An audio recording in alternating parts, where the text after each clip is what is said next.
Assalamu alaikum. Yes, we do. We are exporting. This year, I hope we'll end at around 20 million. 20 million USD USD, value? yes. So Only your company or total? no. It's my company only. Oh, so in total how 240 million, 250 million. really? Yeah. That is big amount. So আমরা কিন্তু শুধু আলু না, we are exporting pumpkin, tomato, cauliflower, cabbage তো এখনও season আসে নাই। So এবং পোটেনশিয়াল আছে, হ্যাঁ, পোটেনশিয়াল ইজ হিউজ। আমরা তো হালাল মার্কেটের কথা কোনো বলেই নাই, we are talking about the basic agro export.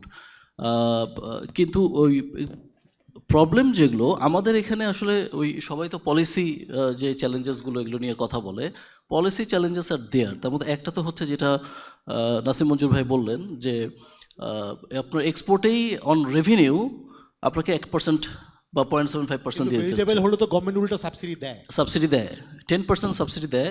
We don't need that subsidy.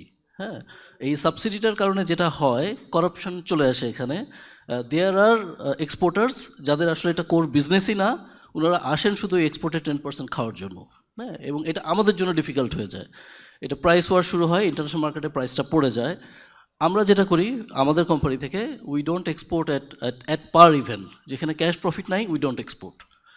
তো সো ওই 1% বা 0.75% যেটা ওই যে export, AIT we are ready to pay, এটা তো আমার দিতেই হবে, এক সময় না এক সময় আমার ইনকাম থেকে নিতই।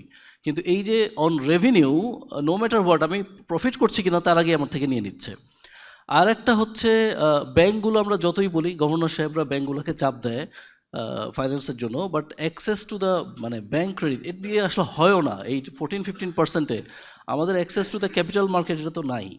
হ্যাঁ, ক্যাপিটাল মার্কেট তো আমাদের ওইভাবে গ্রোই করে নাই। সো এটা একটা চ্যালেঞ্জ। আর লজিস্টিকের চ্যালেঞ্জ তো আসলে নতুন করে বলার কিছু নাই। আমি তো ছোটো এক্সপোর্টার, আমার চাইতে বেশি সাফার তো আসলে বড়রা করে, আরএমজি করে। সো ওইগুলো আছে, কোল্ড চেইন নাই। হ্যাঁ, এবং কোল্ড চেইন যে আমি করতে যাব সেটার জন্য যে ইনভেস্টমেন্ট, ব্যাংকাররা বুঝে না। সো আমাদের নেক্সট সেশনটা এগ্রো সাপ্লাই চেইনেও থাকবে। I actually welcome you to be also there, so we can I'll be there, I'll be আমার there. একটা সাবসিকুয়েন্ট কোশ্চেন, কেন অনলি বেসিক মানে farm product, why not food, যেটা থাইল্যান্ডে তারা তো much more food process food করে। আমাদের এখন তো like there are huge like modernization of processing facility. ওইটার জন্য এফডিআই লাগবে, ফরেন ইনভেস্টমেন্ট আসতে হবে, সেটা একটা ব্যাপার। প্লাস আমাদের প্রোডাক্টগুলোও কিন্তু এখনও রুডিমেন্টারি লেভেলে চলে গেছে আছে। হ্যাঁ, প্রোডাক্ট ভেরিয়েশনটা ওইখানেও কিন্তু এখন ধরেন আমরা এই যে আম ব্যাগিং করছি এই রিসেন্টলি 4-5 ইয়ার্স, তার আগে তো করতামই না আমরা। সো ওইখানেও আরও ডেভেলপমেন্ট, ওইখানেও আরও টেকনোলজির ইয়ের সুযোগ আছে, স্কোপ আছে।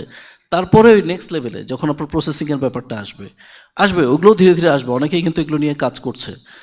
So market, global market is very big, food তো, সো এটা তো সবসময়ই থাকবে, স্কোপ আছে।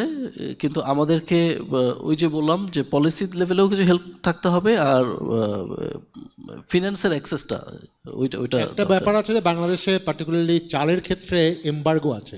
As an exporter do you support that, যে চাল আমি এক্সপোর্ট করতে পারবো না? হ্যাঁ, ওয়াই? এইটা তো আসলে আমার স্টেপল তো, এইটা না করাটাই এই মুহূর্তের জন্য। আমরা কিন্তু এখনও চালে অতটা সাফিসিয়েন্ট ইয়েতে চলে যায় নাই। বাট অ্যারোমেটিক চাল বোধহয় অ্যারোমেটিক চাল, হ্যাঁ, এটা ফর ফার্মার্স ঠিক আছে এট ওয়ান লেভেল, কারণ ওরও তো আসলে প্রোডাকশন কস্ট উঠায় নিয়ে এসে এক্সপোর্ট করলে ও একটা রিলিফ পায়। বাট তারপরও মানে যতটুকু ওইখান থেকে আমার রেভিনিউ আসে তার চেয়ে ওই আমরা যদি ন্যাশনাল সিকিউরিটি, ফুড সেফটির কথা চিন্তা করি, সিকিউরিটি, হ্যাঁ, ওই পার্সপেক্টিভ আমার হয় না দেওয়াই ভালো। ওকে।